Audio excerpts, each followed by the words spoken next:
نحمده ونصلي على رسوله الكريم اما بعد بسم اللہ الرحمن الرحیم السلام علیکم ورحمۃ اللہ وبرکاتہ۔ محترم ناظرین، ماہ رمضان جیسا مقدس اور رحمتوں کی برسات کا مہینہ ہم پر سایہ فگن ہے۔ چلیں اس ماہ مقدس کے بہانے بہت سارے مسلمان اس مہینے میں اپنا قیمتی وقت نکال کر شرعی مسائل کو سرچ کرنے کی کوشش تو کرتے ہیں، جاننے کی کوشش تو کرتے ہیں کہ پاکی اور ناپاکی کے شرعی مسائل کیا کیا ہیں، کن حالتوں میں روزہ رکھنا جائز ہے اور کن حالتوں میں روزہ نہیں رکھا جا سکتا۔ اس سلسلے میں ہم نے آج کی اس ویڈیو میں ماہ رمضان میں پاکی اور ناپاکی کے 4 اہم مسائل کو بیان کیا ہے۔ امید کرتے ہیں کہ یہ ویڈیو آپ کو زندگی میں بہت فائدہ دے گی۔ پہلے ہم پاکی اور ناپاکی اور جنابت سے متعلق ان 4 سوالات کو آپ کے ساتھ شیئر کر دیتے ہیں، پھر ان 4 سوالات کے تفصیل کے ساتھ جوابات آپ کے ساتھ شیئر کریں گے۔ ویڈیو کو آخر تک ضرور دیکھیے گا تاکہ ہر مسئلہ آپ کو اچھے سے سمجھ آ سکے اور بوقت ضرورت آپ کے کام بھی آ سکے۔ پاکی، ناپاکی اور جنابت سے متعلق 4 سوالات کون کون سے ہیں؟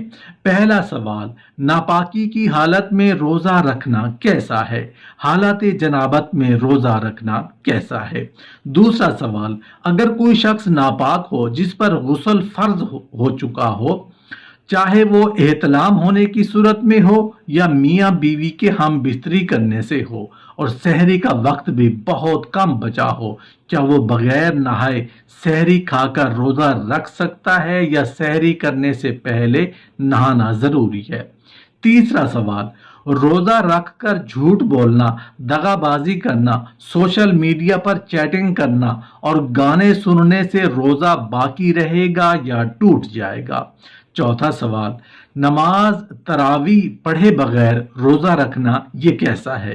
ایک شخص نے نماز تراویح نہیں پڑھی، اگر وہ شخص روزہ رکھے گا تو اس کا روزہ ہوگا یا نہیں؟ اس بارے میں شریعت کا کیا حکم ہے؟ محترم ناظرین، اب ہم بات کر لیتے ہیں پہلے سوال کی کہ ناپاکی کی حالت میں روزہ رکھنا کیسا ہے، حالت جنابت میں روزہ رکھنا کیسا ہے۔ نہایت افسوس سے کہنا پڑ رہا ہے کہ غسل فرض ہو جانے کے بعد بھی عورتیں کئی دن، 5 دن، 4 دن، 8 دن انہیں معلوم ہی نہیں ہوتا کہ ہمارے اوپر غسل فرض ہے، ہم نے تو غسل ہی کیا ہی نہیں۔ ناظرین ذرا سوچئے، جس گھر میں ناپاک عورت رہتی ہو وہاں رحمت کے فرشتے آتے ہوں گے، وہاں رزق میں برکت ہوتی ہوگی۔ ناپاک ہاتھوں سے وہ کھانا بنا کر جن بچوں کو کھلاتی ہوں گی، کیا خیال ہے ان بچوں کی آنکھوں میں حیا ہوگی؟ ان بچوں کی آنکھوں میں غیرت ہوگی؟ سوچئے گا ضرور۔ ایک سوال کیا جاتا ہے کہ عموماً ایسا ہوتا ہے کہ شادی شدہ جوڑے رات کو ہم بستری کا عمل کرنے کے بعد حالت جنابت میں ہی سو جاتے ہیں اور صبح اٹھ کر فجر پڑھنے سے پہلے غسل کر کے مسجد جاتے ہیں۔ اگر رمضان کے مہینے میں کوئی مرد اپنی بیوی سے ہم بستری کرے اور بنا غسل کیے ہی سو جائے یا اٹھیں تو سحری کا وقت ہو، غسل کرنے کا ٹائم نہ ملے، تو حالت جنابت میں سحری کھا کر روزہ رکھا جا سکتا ہے یا نہیں؟ اس حوالے سے شریعت کا کیا حکم ہے، اسی موضوع پر آج کی ویڈیو میں بات کریں گے۔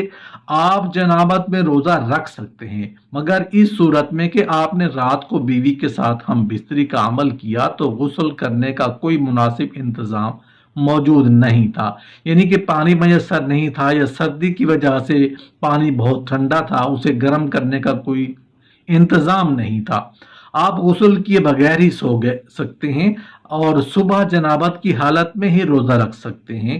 سحری کھانے کے بعد آپ غسل کا بندوبست کر لیں۔ فجر کی نماز سے پہلے پاک صاف ہو کر مسجد جائیں۔ خواتین کے لیے بھی یہی مسئلہ ہے کہ اگر رات کو غسل کرنے میں کوئی مشکل پیش آ رہی ہو تو عورت بھی حالت جنابت میں سحری بنا سکتی ہے، روزہ بھی رکھ سکتی ہے۔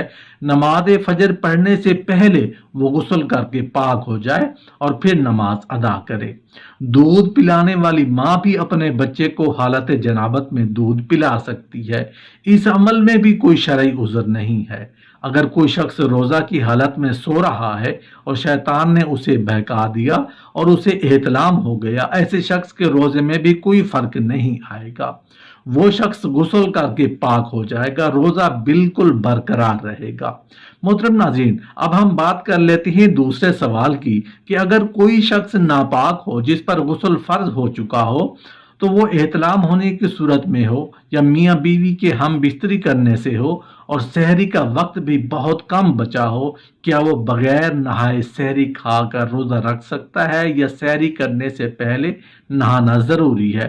اس حوالے سے ایک حدیث پاک کا مفہوم بیان کرتے ہیں۔ مسلم شریف کے اندر ایک روایت موجود ہے کہ حضرت عائشہ صدیقہ رضی اللہ تعالیٰ عنہا ارشاد فرماتی ہیں، ایک صحابی نبی کریم صلی اللہ علیہ وسلم کی بارگاہ میں حاضر ہوئے اور اس صحابی نے آ کر نبی کریم صلی اللہ علیہ وسلم سے مسئلہ پوچھا۔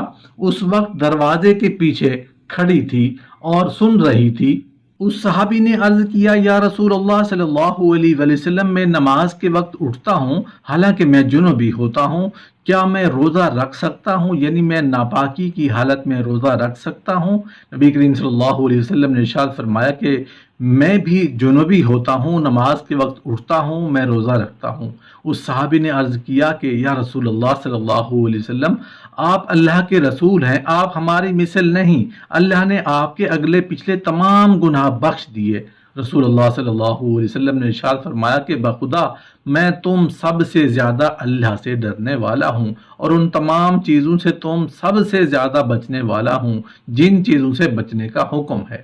اس حدیث پاک سے معلوم ہوا کہ ناپاکی کی حالت میں روزہ رکھنا یہ بالکل جائز ہے، روزہ بھی ہو جائے گا۔ اگر کوئی شخص ہے جس پر غسل فرض ہے، اگر وقت ہے تو سحری سے پہلے غسل کرے، اگر وقت نہیں ہے تو سحری کرے، روزہ رکھے، اس کے بعد غسل کر کے نماز ادا کرے۔ نماز کے لیے غسل ضروری ہے، روزے کے لیے غسل کرنا یہ ضروری نہیں ہے۔ محترم ناظرین، اب ہم بات کر لیتے ہیں تیسرے سوال کی کہ روزہ رکھ کر جھوٹ بولنا، دغا بازی کرنا، سوشل میڈیا پر چیٹنگ کرنا اور گانے سننے سے روزہ باقی رہے گا یا ٹوٹ جائے گا؟ نہایت افسوس کے ساتھ کہنا پڑ رہا ہے کہ بہت سارے روزہ دار ایسے ہیں جو بھوکا اور پیاسا رہنے کے سوا روزے میں سے کچھ بھی حاصل نہیں کر پاتے۔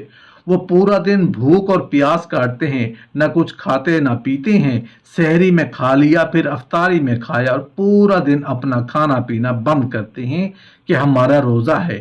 ان لوگوں کو روزہ میں سوائے بھوک اور پیاس کے کچھ نہیں ملتا۔ وہ کون لوگ ہیں؟ اس حوالے سے دو احادیث پاک آپ کو سناتے ہیں۔ ان احادیث پاک کو سنانے کے بعد مقصد یہ ہے کہ آپ اپنے اندر غور کر کے دیکھیں کہ کہیں ہمارے روزے تو ضائع نہیں ہو رہے۔ روزہ کی کتنی زیادہ فضیلت اور برکت ہے۔ اللہ جل شانہ فرماتے ہیں، روزہ میرے لیے ہے اور اس کا بدلہ، اس کی جزا میں خود ہوں۔ حدیث پاک کا مفہوم ہے کہ رمضان ایک روزہ بعد میں اگر پوری زندگی رکھو تو پورے سال کے روزے رمضان کے ایک روزے کا مقابلہ نہیں کر سکتے۔ رمضان کے روزوں کا اتنا زیادہ اجر و ثواب اور اتنی زیادہ فضیلت ہے، ان روزوں کو بلا کسی شرعی عذر کے بالکل مت چھوڑیں۔ ابن ماجہ میں روایت موجود ہے، حضرت ابو ہریرہ رضی اللہ عنہ کہ رسول اللہ صلی اللہ علیہ وسلم نے فرمایا، بعض روزہ داروں کو روزے سے بھوک کے علاوہ کچھ نہیں ملتا اور بعض قیام کرنے والوں کو قیام سے بیداری کے سوا کچھ نہیں ملتا۔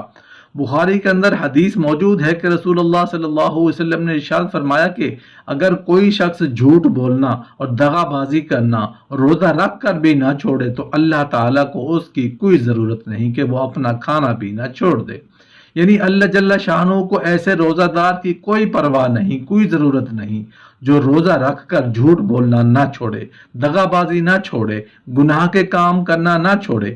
ایک شخص روزہ رکھتا ہے اور روزے میں ہی سوشل میڈیا پر غلط قسم کی چیٹنگ چل رہی ہے، نامحرم سے بات ہو رہی ہے، کانوں کا زنا چل رہا ہے، غلط چیزیں سن رہا ہے، غلط قسم کی چیزیں دیکھ رہا ہے، آنکھوں سے اسی طرح غلط کام کر رہا ہے۔ اگر کوئی شخص روزہ رکھ کر گناہ نہیں چھوڑتا تو اسے بھوک اور پیاس کے سوا کچھ بھی حاصل نہیں ہوتا۔ روزے پر جو فضیلت ہے، جو اجر و ثواب ہے، وہ اس شخص کو حاصل نہیں ہوتی۔ اس لیے اپنے روزوں کو بچائیں، روزہ رکھ کر ہر اس گناہ اور ناجائز کام سے بچیں جس سے روزے پر اثر ہو، جس سے روزے کی نورانیت ظاہر ہو۔ روزے پر جو اثر و ثواب ہے وہ ضائع ہو، ان تمام چیزوں سے ہمیں بچنا چاہیے۔ یاد رکھیں کہ روزہ رکھ کر ہمیں گناہوں سے بچنا ہے۔ محترم ناظرین، اب ہم بات کر لیتے ہیں چوتھے سوال کی کہ نماز تراویح پڑھے بغیر روزہ رکھنا یہ کیسا ہے۔ ایک شخص نے نماز تراویح نہیں پڑھی، اگر وہ شخص روزہ رکھے گا اس کا روزہ ہوگا یا نہیں، اس بارے میں شریعت کا کیا حکم ہے؟ اس بات کا جواب یہ ہے کہ روزہ فرض ہے۔ اگر آپ فرض روزہ چھوڑ دیں بغیر کسی شرعی عذر کے تو ایک تو آپ کے اوپر توبہ لازم ہے، دوسرا اس فرض کی قضا بھی آپ کے اوپر لازم ہے۔ نماز تراویح فرض نہیں ہے، یہ سنت مؤکدہ ہے، اس کی بہت زیادہ اہمیت ہے، بہت زیادہ فضیلت ہے۔ نماز تراویح رمضان کی خاص عبادت ہے۔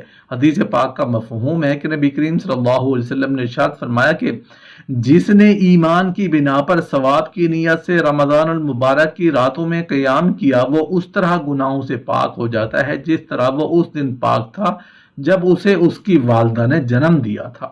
نماز تراویح کی بھی بہت زیادہ اہمیت ہے، اس کو نہیں چھوڑنا چاہیے، اس کو بھی ضرور ادا کرنا چاہیے، لیکن نماز تراویح کا اور روزے کا آپس میں کوئی تعلق نہیں ہے۔ ایسا نہیں ہے کہ کوئی شخص نماز تراویح نہیں پڑھ سکا تو وہ روزہ بھی چھوڑ دے۔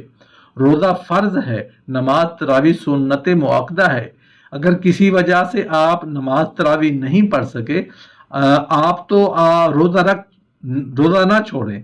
بہت سارے لوگوں کو غلط فہمی ہوتی ہے کہ نماز تراویح رہ گئی ہے تو اگلے دن کا روزہ ہی چھوڑ دیتے ہیں۔ یاد رکھیں، اگر آپ روزہ کی قضا بھی رکھ لیں تو رمضان کے ثواب کو نہیں مل سکتا۔